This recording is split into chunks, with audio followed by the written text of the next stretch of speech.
atau yang dikatakan sesuatu ajaran yang salah di dalam kitab tetangga sebelah, itu adalah Nasrani, bukan Kristen.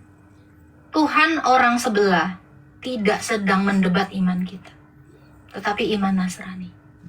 Nasrani bukanlah Kristen. Oh iya, saya yang pernah dengar itu bidat ya, Nasrani itu. Oke, Nasrani bukan Kristen, tetapi yang disinggung sama yang sebelah itu adalah sekte Nasrani. Jadi yang sebelah itu sebenarnya umatnya itu salah memahami kitabnya, karena nggak ada kata Kristen di situ. Yang ada Nasrani, sedangkan Nasrani bukan Kristen. Oke. Ya, yang sering banyak pertanyaan itu memang saya pelajarin kan, tentang Tritunggal itu memang saya pelajarin betul. Itu membingungkan saya juga, lama saya bingung itu. Tapi ketika tahu definisinya saya bisa mengerti. Cuman tadi juga gitu, masih bingung lagi ketika dipisahkan sama pisah tadi juga bingung. Tapi saya udah ngerti juga lah, paling nggak bisa ngambil kesimpulan lah. Gitu. Kesimpulannya adalah Allahnya orang Kristen tidak pernah tiga. Tetapi yang dikatakan telah kafirlah orang yang menuhankan tiga dari yang tiga itu bukan merujuk kepada iman Kristen. Karena iman Kristen itu tidak tiga. Ilahnya orang Kristen itu cuma satu. Ya, ketika Anda juga mendefinisikan kita, tubuh kita, sama pikiran kita, saya juga ngerti lah. Nah, di situ saya sambungin match, oke. Gitu. Tapi saya harus banyak belajar lagi lah. Banyak yang yang belum saya mengerti juga. Ya, memang Tuhan itu misteri kan, jadi seberapapun kita pelajarin itu nggak pernah ada habisnya. Justru di situ saya punya kesimpulan gini, host. Saya pernah bayangin kenapa kitab suci tebelnya nggak sampai 10 cm itu 3.000 tahun nggak pernah selesai dipelajari, diperdebatkan, nggak pernah selesai. Akhirnya saya dapat kesimpulan, ada satu kesimpulan yang saya buat bahagia itu apa? Maunya Tuhan sederhana, Tuhan pengen ngobrol sama kita. Pendapat host gimana? Cuman sekedar pengen ngobrol, itu aja. Tuhan itu ke dunia bukan mau ngobrol. Kalau mau ngobrol bisa ketemu di Starbucks. Bukan, kitab suci. Kitab suci itu juga bukan deep talk dari Tuhan. Bukan. Jadi kitab suci itu bukan obrolan, bukan surat saling kenal mengenal, bukan. Ya, dalam sejarah kan? Bukan juga, tentang sejarah juga bukan. Tentang apa, host? Tapi kitab suci itu berisi tentang misteri yang mulai coba diberitahukan kepada manusia. Oke, jadi kesimpulan saya itu sebenarnya kenapa nggak selesai gitu? Nggak selesai apanya? Nggak selesai dibahas sampai detik ini pun masih banyak diperdebatkan kan gitu loh. Kalau orang Kristen tidak pernah mendebatkan itu. Bukan semua orang maksudnya. Jadi kesimpulan saya sederhana, Tuhan itu pengen ngobrol sama kita dengan cara ngobrol seperti ini tuh sebenarnya maunya Tuhan juga gitu loh, maksud saya. Bukan, sebenarnya keinginan Tuhan itu bukan supaya manusia ini ngobrol dengan Allah. Karena dari dulu Tuhan sama Allah, manusia dengan Allah itu ngobrol dekat. Oke, ya tahu saya. Cuman gara-gara dulu sempet slack manusia dengan Allah, yaitu Adam.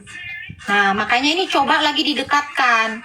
Jadi sejak semula kodrat manusia dengan Allah itu udah dekat kali, Bung. Napasnya aja udah dibagikan sama manusia. Ini udah satu nih, kayak laki sama perempuan udah berbagi air liur nih. Dalam perkawinan, ya kan? Kalau dalam perkawinan tuh udah gak ada lagi jarak, jeda nggak ada. Manusia dengan Allah itu kayak hubungan laki-laki dengan perempuan dalam pernikahan. Ya, cuman gara-gara si manusianya ini selingkuh, ngambek lah ini mempelai laki-lakinya, itulah Allah. Nah, cobalah diperbaikin ini, mulailah. Jadi gitu sebenarnya. Jadi sejak semula manusia dengan Allah itu memang kawin satu, menyatu, ya.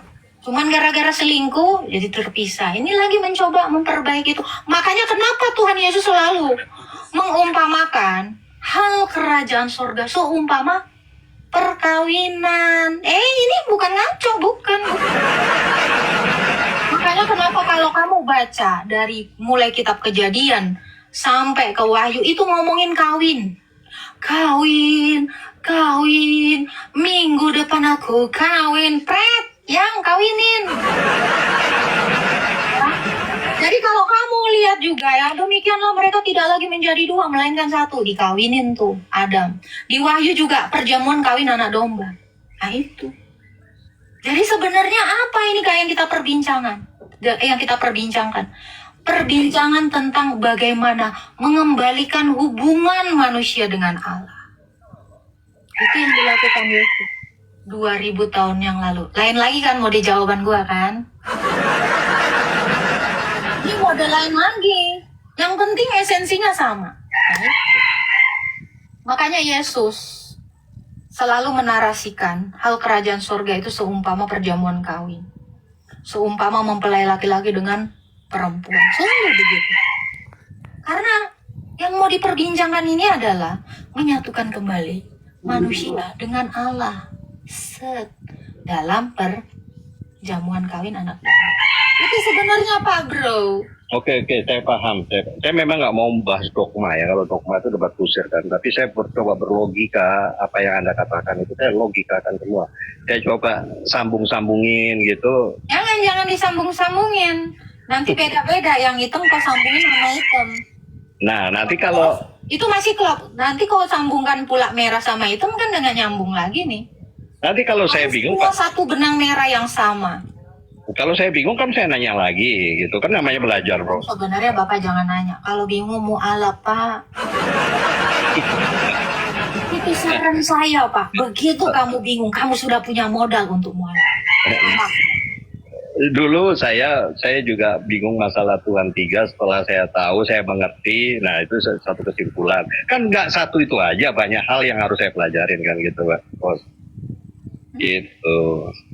Tapi terima kasih lah host. Nanti kapan-kapan saya coba kalau ada pertanyaan saya naik lagi lah gitu. Tapi intinya satu saya bicara tentang ilahi, saya mau kejujuran, saya mau kebenaran, saya bukan nggak mau ngeyelan. Tapi semua kesimpulan ada pada diri saya. Nah kalau bingung saya nanya gitu aja kok repot. Karena ketika saya baca sendiri saya bingung lah gimana apa. Makanya Bapak tahu nggak Pak? Tuhan Yesus itu tahu manusia ini pasti suka bingung cari Tuhan. Makanya kenapa Tuhan itu harus menjadi guru. Kenapa Yesus itu mengaku akulah guru dan Tuhan? Kenapa? Karena manusia ini banyak yang bingung. Nah, kebingungan Bapak harus Bapak tanya kepada guru. Betul kan? Itu masalah itu ada narasi host gini Bapak, Yesus itu hidup kan. Kalau hidup berarti saya tanya ini. Saya pernah nanya itu host. Harus saya tanya pasti kalau dia mau dengerin dan mau jawab itu pasti kan itu. Karena saya nanya gitu kan. Nah itu pernah saya tanya. Misal Pak, Bapak ini lagi belajar, terus Bapak tersesat. Mungkin nggak Bapak nanya tukang becak? Nggak mungkin. Nanyanya siapa ya? Nanya.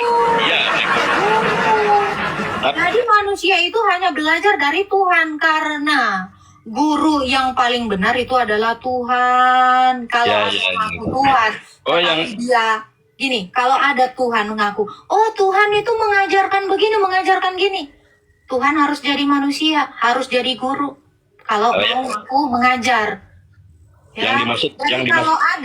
Kalau ada iman orang yang bilang, oh Tuhan kami mengajar, minimal Tuhannya jadi guru. Yang dimaksud host guru di sini adalah Tuhan ya. Kenapa? Yang dimaksud host di sini guru itu adalah Tuhan ya. Jadi nanya ke Tuhan ya. Tuhan jadi guru. Makanya Tuhan itu ketika jadi guru dia mengaku Tuhan dan guru. Benarlah Yohanes 13 ayat 13. Kamu berkata akulah guru dan Tuhan, maka jawabmu benar sebab aku adalah guru dan Tuhan. Gitu. Jadi Yesus itu sedang menjelaskan dari perspektif manusia. Manusia melihat dia adalah guru, juga manusia melihat dia adalah Tuhan. Tapi kalau dari perspektif Tuhan, aku adalah Tuhan dan guru. Oke, paham saya itu. Hmm. Makanya kalau saya ketika nanya Yesus yang hidup itu nggak salah ya, Pak? Kalau nanya Yesus yang hidup, Ya. Nggak, Yesus itu katanya kan hidup gitu. Jadi ketika Jelas. hidup kan bisa saya tanya. jelas dia hidup. Siapapun bisa nanya. Semua Iya. manusia. Iya. Oke. Coba Bapak nanya sama ini, yang satu ini. Tanyalah dia coba, tanya Pak, cepat. Anggaplah Ya. ini Tuhan. Ya, saya stres kalau nanya ke situ. Nah, makanya Tuhan itu harus hidup. Kalau Tuhan nggak pernah hidup ya mohon maaf ya. Oke, terima kasih Os. Saya sudah banyak dapat masukan. Nanti Ya. kalau saya ada pertanyaan saya boleh nanya lagi. Ya, Tuhan berkati Pak Bruno. Oke, terima kasih. Ya, selamat pagi. Ya, selamat sore, pagi ya.